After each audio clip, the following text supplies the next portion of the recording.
Hello student, welcome back to my channel RK Bioversatile. I am Reshma Kapoor, assistant professor in botany. आज के इस lecture में हम probability पर डिस्कस करेंगे। स्टूडेंट, प्रोबेबिलिटी वैसे तो एक वास्ट टॉपिक है, लेकिन हम सिर्फ जेनेटिक्स के संदर्भ में प्रोबेबिलिटी को देखेंगे। प्रोबेबिलिटी पर कई क्वेश्चंस आते हैं, नीट में भी आते हैं, JRF नेट में भी आते हैं, IIT JEM में भी इसके ऊपर क्वेश्चन बनते हैं।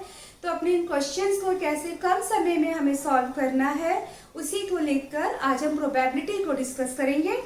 प्रोबेबिलिटी को अगर डिफाइन करें तो किसी इवेंट के अकर होने के चांसेस प्रोबेबिलिटी है। कोई इवेंट कितने टाइम पर किस तरह से वो रिपीट हो रहा है, कह सकते हैं frequency of repetition of an event is a probability. Just suppose we toss a coin, if we toss coin तो उसकी हेड आने की प्रोबेबिलिटी क्या होगी? ठीक है, प्रोबेबिलिटी ऑफ हेड आउटकम क्या होगी? 50% और हाफ।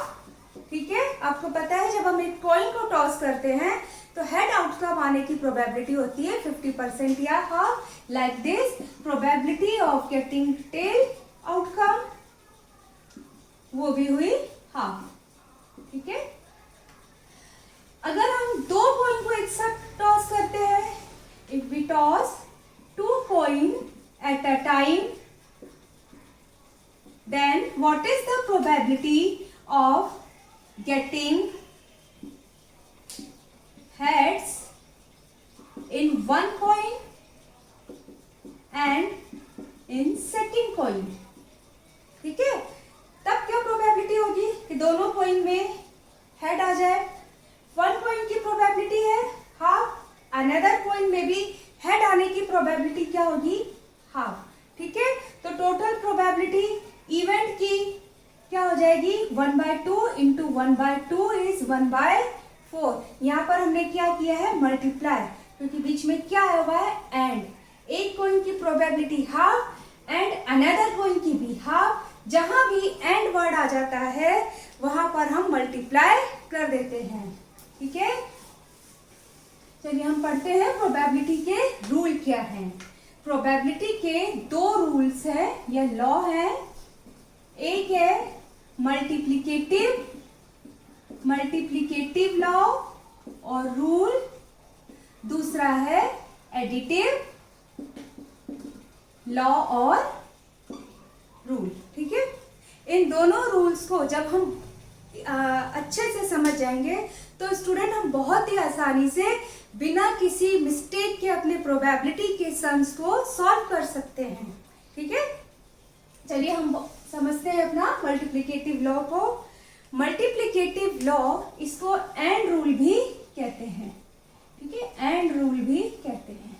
जहां पर भी एंड आए, जैसे अभी यहाँ पर हमने देखा था कि हमने दो कॉइन को एक साथ टॉस किया तो first coin and second coin में हेड आने की प्रोबेबिलिटी थी 1/2 इंटू 1/2। तो इसको एंड रूल भी कहते हैं मल्टीप्लिकेटिव लॉ को। जहां पर एंड आता है वहां पर हम मल्टीप्लाई अप्लाई कर देते हैं। और हम देखते हैं कि मल्टीप्लिकेटिव लॉ के कैरेक्टरिस्टिक क्या है, कैसे हम पहचान सकते हैं कि स्टेटमेंट में हमें मल्टीप्लिकेटिव लॉ को अप्लाई करना है।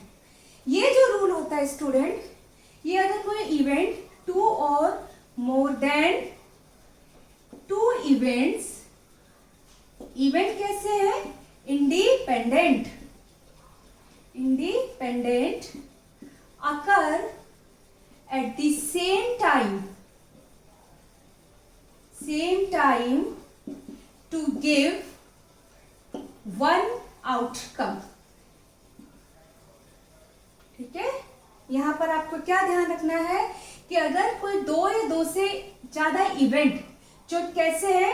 इंडिपेंडेंट है, वो एक सेम टाइम पर हो रहे हैं और एक ही आउटकम को दे रहे हैं, तो हम मल्टीप्लिकेटिव लॉ को यूज करते हैं। इंडिपेंडेंट का मतलब है कि जो इवेंट्स हो रहे हैं वो एक दूसरे को इन्फ्लुएंस नहीं कर रहे पर्टिकुलर किसी एक आउटकम के लिए। जैसे हमने दो कॉइन्स का टॉसिंग किया तो दोनों पॉइंट्स जो इंडिपेंडेंटली हेड लाएंगे, ठीक है, एक दूसरे को इन्फ्लुएंस नहीं करते कि हेड का आउटकम आए, ठीक, राइट, बट आउटकम क्या है, एक, रिजल्ट क्या है, एक। तो अगर किसी स्टेटमेंट में ऐसा है कि टू और more than two events independent हैं, वो सेम टाइम पर हो रहे हैं और एक आउटकम को लेकर आते हैं, तो हम मल्टीप्लिकेटिव लॉ को यूज करते हैं। एक और इसका कैरेक्टरिस्टिक फीचर है, ये जो लॉ होता है is used to predict the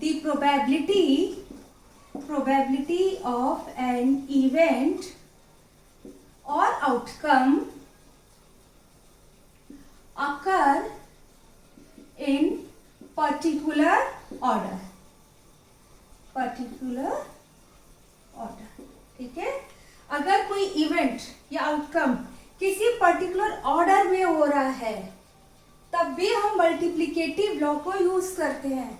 तो इन दो पॉइंट्स को आपने याद रखना है, समझ लेना है कि स्टेटमेंट में हमें देखना है कि क्या कोई इवेंट जो हमें बता रखा है वो किसी एक पर्टिकुलर ऑर्डर में हो रहा है, ठीक है, मीन्स वहां पर मल्टीप्लिकेटिव लॉ यूज करेंगे, हम प्रोबेबिलिटी के बीच में मल्टीप्लाई का साइन लगाएंगे, या फिर जो इवेंट्स हैं वो इंडिपेंडेंट हो रहे हैं और एक आउटकम हमारे को मिल रहा है। चलिए अब हम इन पॉइंट्स को लेते हुए एक अपना क्वेश्चन सॉल्व करते हैं, ठीक है। जस्ट सपोज एक कपल है जिनके 7 चिल्ड्रन है, ठीक है, तो क्या प्रोबेबिलिटी होगी कि उनके फर्स्ट 3 गर्ल्स चाइल्ड हो और देन 4 बॉयज हो, ठीक है।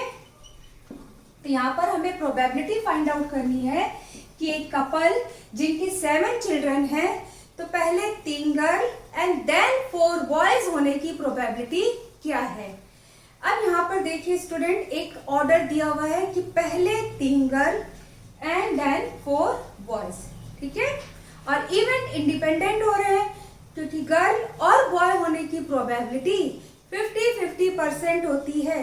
गर्ल और बॉय होने के चांसेस जो है, एक ये जो इवेंट है ये दूसरे से इन्फ्लुएंस नहीं होता, ठीक है। तो यहाँ पर हम लिखते हैं गर्ल होने की प्रोबेबिलिटी क्या है, 1/2, राइट। अब कितनी गर्ल्स हो रही है, 3 गर्ल है, तो हम तीनों की प्रोबेबिलिटी को लिख देंगे 1/2, 1/2, 1/2। देन कितने बॉयज हो रहे हैं, 4। बॉय होने की भी प्रोबेबिलिटी कितनी होती है, 1/2, तो हम बॉय की भी प्रोबेबिलिटी को लिख देंगे, ठीक है। अब यहाँ पर इंडिपेंडेंट हो रहा है, एक ऑर्डर में हो रहा है, तो हम मल्टीप्लाई का साइन लगा देंगे। मीन्स इन जो प्रोबेबिलिटी है इन सबको हमने लिखा, इंडिविजुअल जो गर्ल एंड बॉय हैं, इवेंट्स हैं, उनकी प्रोबेबिलिटी को लिखा, देन हम इनको मल्टीप्लाई कर देंगे। तो रिजल्ट क्या आएगा हमारा, मल्टीप्लाई करते हैं 2 2 जा 4, 8, 16, 32, 64, 1/28। तो आंसर क्या हो गया कि कपल के 3 गर्ल्स एंड देन 4 बॉयज होने की प्रोबेबिलिटी है 1/28, ठीक है। बहुत इजी है, सिंपल है, बस आपको 2 पॉइंट्स को ध्यान से समझना है, याद रखना है कि अगर 2 और मोर देन 2 इवेंट्स इंडिपेंडेंटली हो रहे हैं और एक आउटकम को दे रहे हैं, एक दूसरे को इन्फ्लुएंस नहीं करते, एक आउटकम को देते हैं एंड पर्टिकुलर ऑर्डर में हो रहे हैं, तो हमें मल्टीप्लिकेटिव लॉ को अप्लाई करना है। चलिए अब हम सेकंड लॉ देखते हैं। सेकंड लॉ है हमारा एडिटिव लॉ। इसको आइदर और रूल भी कहते हैं, आइदर और रूल, ठीक है। इसमें जो वर्ड आता है जो हमें फोकस करना है वो है या और, ठीक है। ये जो लॉ है स्टूडेंट, ये लॉ बताता है कि कोई एक इवेंट या आउटकम कितने डिफरेंट वेज से हो सकता है, कितने डिफरेंट वेज से हो सकता है, ठीक है। जैसे कोई हमारे पास 2 डाइज हैं, जस्ट सपोज 2 डाइज है, तो इन डाइज में 6 आउटकम आने की प्रोबेबिलिटी क्या होगी, ठीक है। अब यहाँ देखिए 6 आउटकम कैसे आ सकता है। 6 आउटकम आने के 3 तरीके हैं। जैसे एक ऐसा हो सकता है कि एक डाइस में 4 आ जाए, दूसरी डाइस में 2 आ जाए, 6 आउटकम हो गया। ये भी पॉसिबल है कि एक डाइस में 3 है, दूसरी में 3 आ जाए, या फिर ऐसे भी हो सकता है कि एक डाइस में 5 आए, दूसरे में 1 आ जाए, ठीक है। इन 3 तरीकों से 2 डाइस में 6 आ सकता है, समझ गए। इन दैट मीन्स हमने यहाँ पर क्या किया, ऑर्डर क्रिएट किए हैं। जो रिजल्ट है 6 वो कई तरीके से आ सकता है। टोटल कितने तरीके हैं, 3। तो जब कोई आउटकम, कोई एक इवेंट या आउटकम कई डिफरेंट वे से आता है, तो हम एडिटिव लॉ और आइदर और रूल का यूज करते हैं। चलिए इसको हमें क्वेश्चन में लेते हैं। कोई कपल है जिनके 3 चिल्ड्रन हैं, ठीक है। इन 3 चिल्ड्रन में 2 गर्ल्स एंड 1 बॉय होने की प्रोबेबिलिटी क्या होगी। यहां देखिए कोई ऑर्डर नहीं दिया हुआ। एडिटिव रूल में स्टूडेंट कोई ऑर्डर को कंसर्न नहीं किया जाता, सिर्फ फाइनल आउटकम देखे जाते हैं, ठीक है। तो यहाँ पर हमें दिया हुआ है 2 गर्ल्स एंड 1 बॉय, कोई ऑर्डर नहीं है, हमें सिर्फ फाइनल आउटकम देखना है कि क्या प्रोबेबिलिटी रहेगी कि एक कपल के 3 में से 2 गर्ल चाइल्ड हो और 1 बॉय चाइल्ड हो, ठीक है। तो इस तरह के सब में पहले हम एक ऑर्डर क्रिएट कर लेंगे कि 3 बच्चों में से गर्ल और बॉय किस तरह से हो सकते हैं। एक तरीका है कि पहली गर्ल हो, अगेन गर्ल हो, देन बॉय हो जाए, ठीक है। दूसरा तरीका हो सकता है कि पहली गर्ल हो, देन बॉय हो, देन गर्ल चाइल्ड हो। एक ये भी तरीका है कि फर्स्ट चाइल्ड बॉय हो, देन गर्ल, देन गर्ल, ठीक है। तो इन 3 तरीके से, इन 3 डिफरेंट वे से 2 गर्ल और 1 बॉय कपल के हो सकते हैं, राइट। कोई और दूसरा तरीका नहीं है, ये 3 तरीके हैं। तो हमने यहाँ पर जो स्टेटमेंट है उसका एक ऑर्डर क्रिएट कर लिया, ठीक है। अब हर ऑर्डर के लिए हम प्रोबेबिलिटी को लिखेंगे, प्रोबेबिलिटी निकालेंगे। अगेन गर्ल चाइल्ड होने की प्रोबेबिलिटी क्या है, 1/2। दूसरी गर्ल चाइल्ड होने की प्रोबेबिलिटी अगेन 1/2। बॉय चाइल्ड होने की प्रोबेबिलिटी 1/2, ठीक है। तो ये एक पर्टिकुलर ऑर्डर में हो रहा है, राइट। अब हम यहाँ पर मल्टीप्लाई लगा देंगे। ऑर्डर दिख रहा है ना, पहले गर्ल देन बॉय, ठीक है। एंड आ गया गर्ल एंड बॉय। तो अब यहाँ पर हमने मल्टीप्लाई साइन लगा दिया, इसको मल्टीप्लाई किया, रिजल्ट आया 1/8। अगेन सेकेंड ऑर्डर के लिए हम प्रोबेबिलिटी को निकालेंगे। गर्ल होने की प्रोबेबिलिटी 1/2, बॉय होने की प्रोबेबिलिटी 1/2, अगेन गर्ल होने की probability 1/2, and the result final probability for this order is 1/8। Next third order के लिए प्रोबेबिलिटी निकालेंगे, 1/2, 1/2 and 1/2। So final probability for this order is again 1/2, ठीक है। अब हमें आउटकम लेना है कि क्या प्रोबेबिलिटी होगी कि 3 बच्चों में से 2 गर्ल्स और 1 बॉय हो। तो तीनों तरह से हो सकता है, ठीक है। सो फाइनल प्रोबेबिलिटी या रिजल्ट हमारा होगा कि या तो इस ऑर्डर से हो सकते हैं, इसकी प्रोबेबिलिटी ली 1/8। पॉसिबल है कि इस ऑर्डर में भी 3 चाइल्ड हो सकते हैं, इसका लिया 1/8। एंड पॉसिबल है कि थर्ड ऑर्डर में भी हो सकते हैं कि पहले एक बॉय हो जाए देन 2 गर्ल्स हो जाए, ठीक है। अब हमारे यहाँ पर क्या लगा देंगे, प्लस साइन, क्योंकि क्या आ रहा है बीच में और। पॉसिबिलिटी है कि फर्स्ट ऑर्डर के अकॉर्डिंग 3 चाइल्ड हो, पहले 2 गर्ल्स देन बॉय, या सेकंड ऑर्डर के अकॉर्डिंग हो, या थर्ड ऑर्डर के अकॉर्डिंग हो। तो अब हमने प्रोबेबिलिटी निकाल ली, इनको प्लस किया, 8 एलसीएम, 1 + 1 + 1 एंड आंसर इज 3/8। ठीक है, हमारा आंसर हो गया 3/8। तो देखा, बहुत ही आसानी से स्टूडेंट हमने मल्टीप्लिकेटिव लॉ कहाँ अप्लाई करना है स्टेटमेंट में और एडिटिव लॉ कहाँ अप्लाई करना है उसको देखा। चलिए अब हम एक क्वेश्चन और लेते हैं।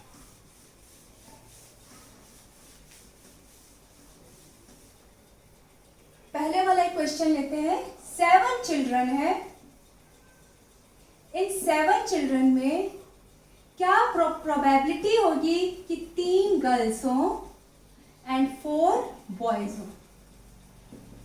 हमें प्रोबेबिलिटी निकालनी है कि एक कपल जिनके 7 चिल्ड्रन हैं, उनके 7 चिल्ड्रन में से किस प्रोबेबिलिटी में 3 गर्ल्स और 4 बॉयज होंगे। यहाँ पर आप स्टेटमेंट को ध्यान से देखें कि कोई ऑर्डर नहीं दिया हुआ, हमें ऑर्डर कंसर्न नहीं करना है कि पहले 3 गर्ल्स हो रही हैं, बाद में 4 बॉयज हो रहे हैं। ठीक है, सिर्फ हमें फाइनल आउटकम पे जाना है कि 7 में से 3 गर्ल्स हो रही हैं और 4 बॉयज हो रहे हैं।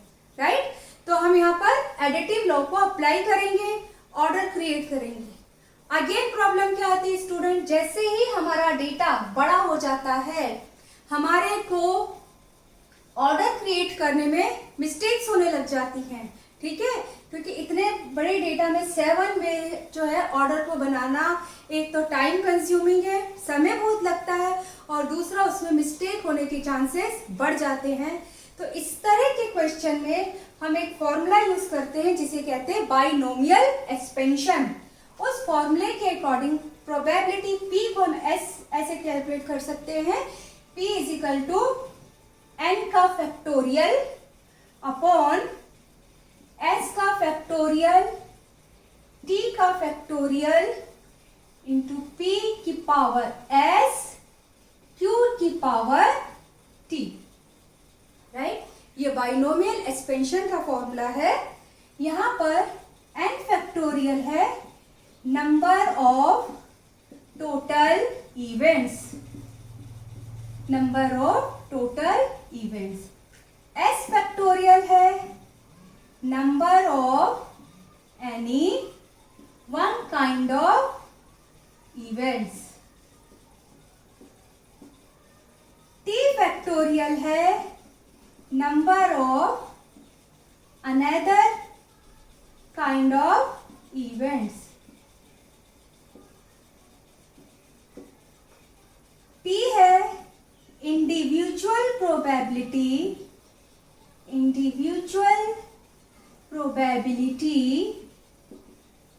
ऑफ s एंड q है individual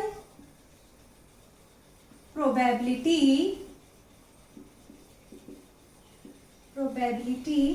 of t।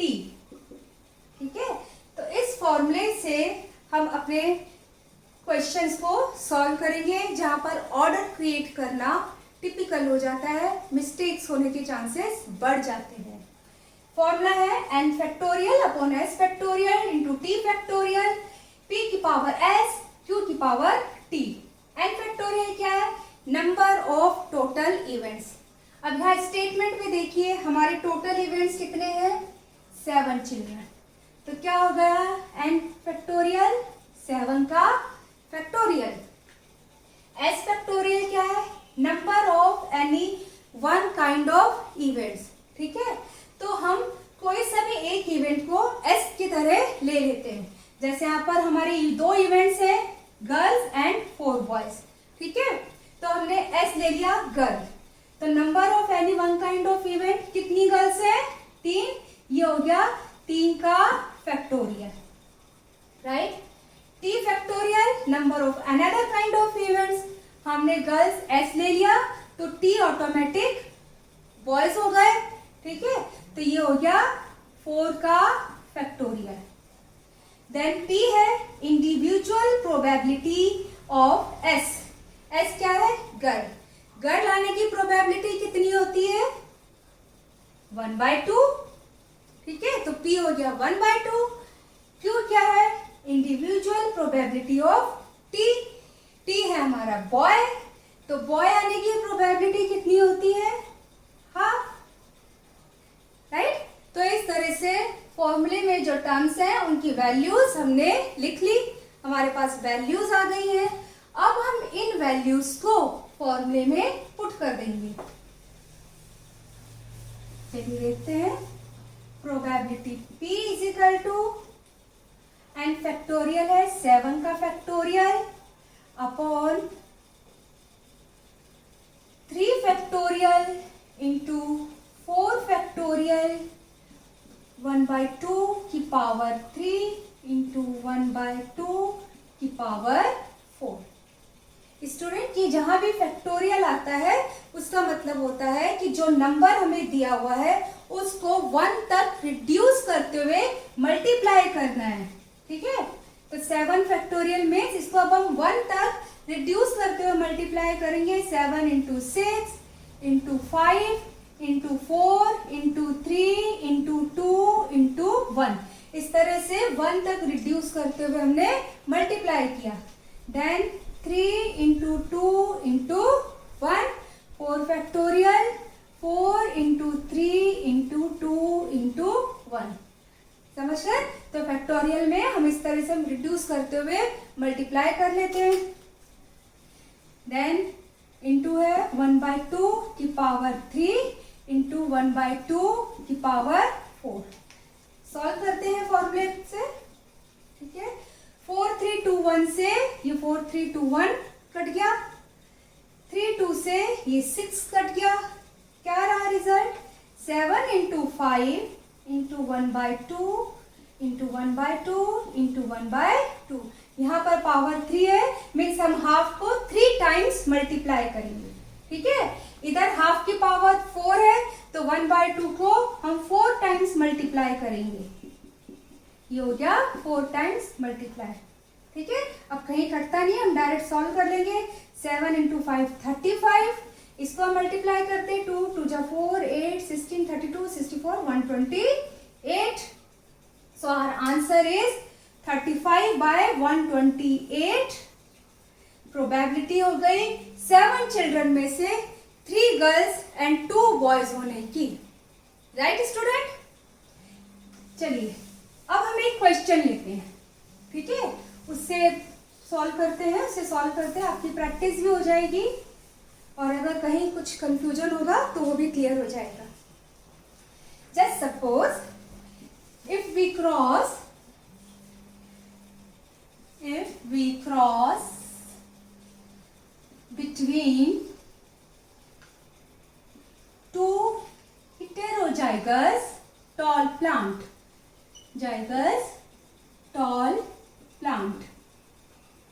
and we want to know probability. Then what is the probability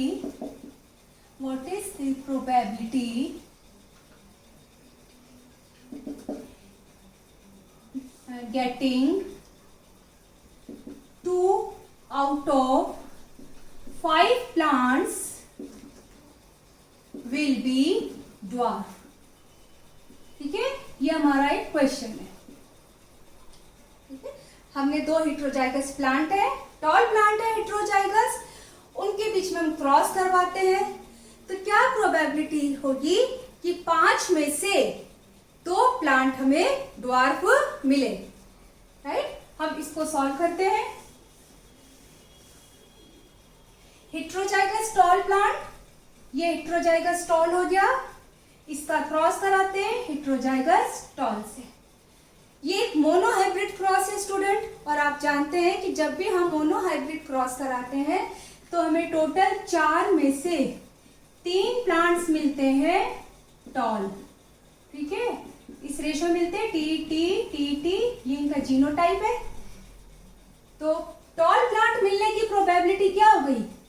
3/4. Right, again dwarf plant एक मिलता है 4 में से, क्रॉस को आप जानते हैं अच्छे से, इसकी प्रोबेबिलिटी हो गई ड्वार्फ प्लांट की 1/4। स्टूडेंट ये जो क्रॉसेस हैं, monohybrid cross, dihybrid cross, इसका भी मेरा एक वीडियो है, उसको आप देखिएगा। आसानी से आप निकाल लेंगे बिना कैलकुलेशन किए, बिना चेकर बोर्ड बनाए, पुनेट स्क्वायर बनाए, कि हमारे को 2 हमने मोनो हाइब्रिड क्रॉस करा है प्लांट में, तो 3 प्लांट 4 में से हमें टॉल मिलते हैं और 1 प्लांट हमारे को ड्वार्फ मिलता है। तो टॉल प्लांट की प्रोबेबिलिटी हो गई 3/4 एंड ड्वार्फ प्लांट की प्रोबेबिलिटी हो गई 1/4। अब हमारे को क्या निकालना है कि 5 में से 2 ड्वार्फ प्लांट आने की प्रोबेबिलिटी क्या होगी। ठीक है, तो हम सिंपल बाइनोमियल एक्सपेंशन फॉर्मूला को अप्लाई करते हैं। n factorial upon s factorial t factorial p की पावर s q की पावर t। ठीक है, यहाँ पर n फैक्टोरियल की वैल्यू कितनी है, टोटल 5 प्लांट्स दिए हुए, 5 में से 2, तो टोटल इवेंट हो गए हमारे 5 फैक्टोरियल। ठीक है, s फैक्टोरियल की वैल्यू क्या होगी, s फैक्टोरियल कोई भी इवेंट हम ले सकते हैं, हमने पहले ड्वार्फ ले लिया।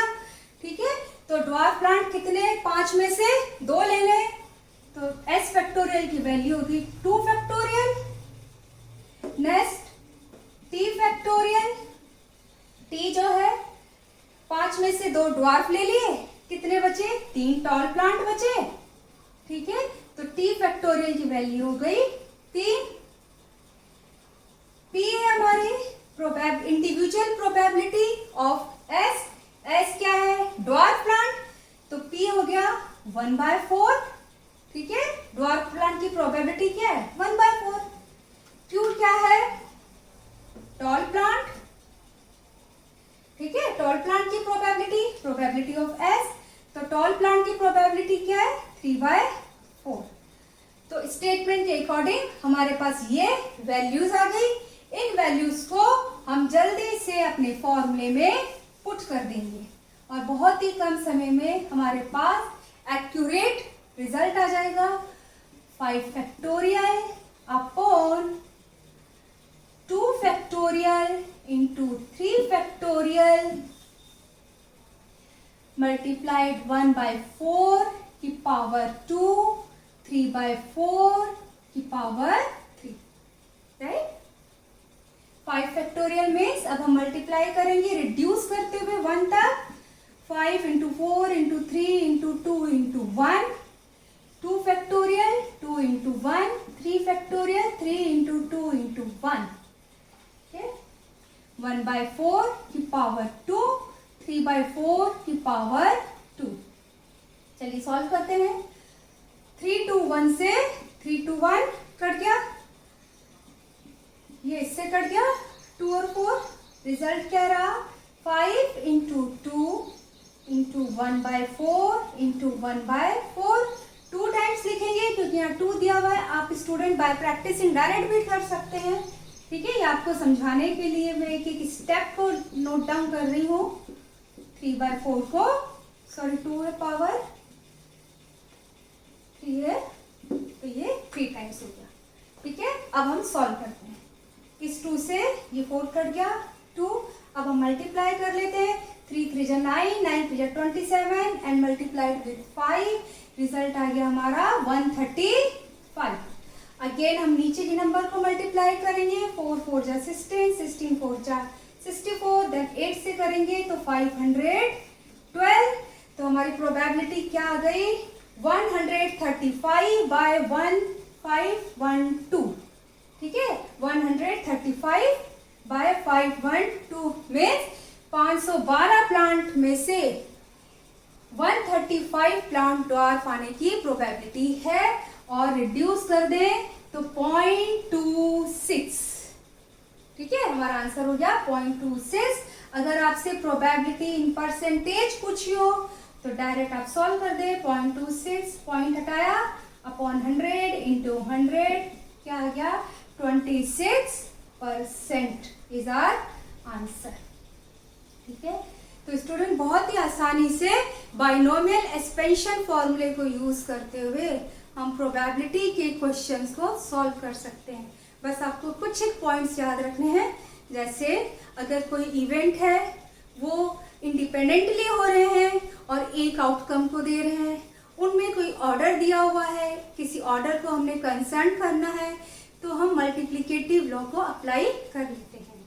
लेकिन अगर इवेंट अलग अलग तरीके से हो सकते हैं, एक आउटकम अलग अलग तरीके से आ सकता है, तो फिर हम बाइनोमियल एक्सपेंशन फॉर्मूले को यूज करते हुए बिना ऑर्डर क्रिएट करे अपने सम को, अपनी प्रॉब्लम को, स्टेटमेंट को सॉल्व कर सकते हैं और कम समय में एक्यूरेट रिजल्ट को ऑप्ट कर सकते हैं।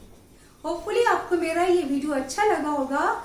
नेक्स्ट लेक्चर में हम प्रोबेबिलिटी से रिलेटेड कुछ क्वेश्चंस को सॉल्व करेंगे जो JRF नेट में आई हुई हैं।